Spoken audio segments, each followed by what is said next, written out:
Hello everybody, I'm Dr. Chin Tan Min, medical oncologist from Parkway Cancer Centre. My focus is on lung cancers, and today I'll try to answer a few of the common questions.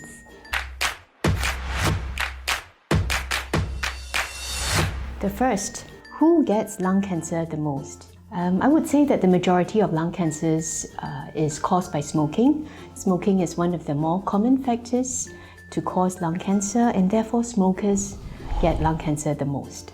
The more you smoke, the more likely that you are to have lung cancer. There are some patients who have family histories of lung cancers, and if you have a first-degree relative or many family members with lung cancers, then you may want to look out for some of the common symptoms of lung cancer and approach a doctor if you have them. Is a mass in the lung always cancer?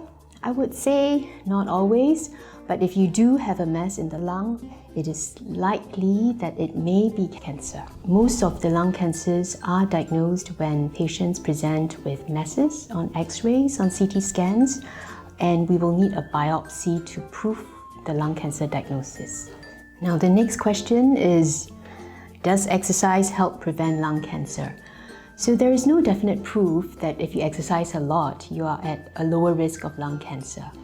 But I would say that exercise helps to promote good health and therefore prevent, in general, the incidence of cancer. And how do I know if I have lung cancer without going to the doctor? Lung cancer usually presents as very persistent symptoms of cough, chest pain, persistent shortness of breath, maybe bringing up phlegm with blood, loss of appetite and loss of weight.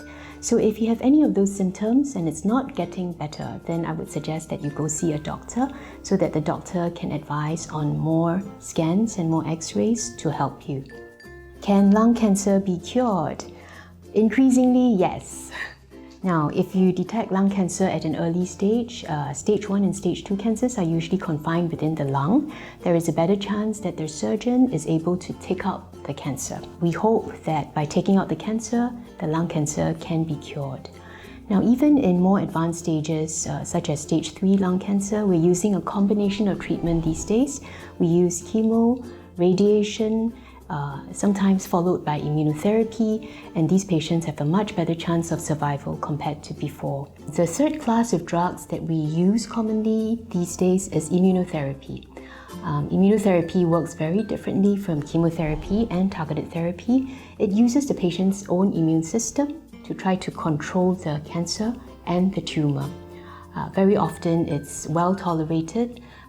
Most patients do not have too many symptoms, can again live for a long time without too many problems from the cancer nor side effects from the treatment. So the good news is that if you have smoked, but if you have stopped smoking, your risk of lung cancer actually comes down. So the longer that you have stopped smoking, the lower your risk of lung cancer is. I hope today's session has been informative for you and you have picked up some new tips. Thank you for all your questions.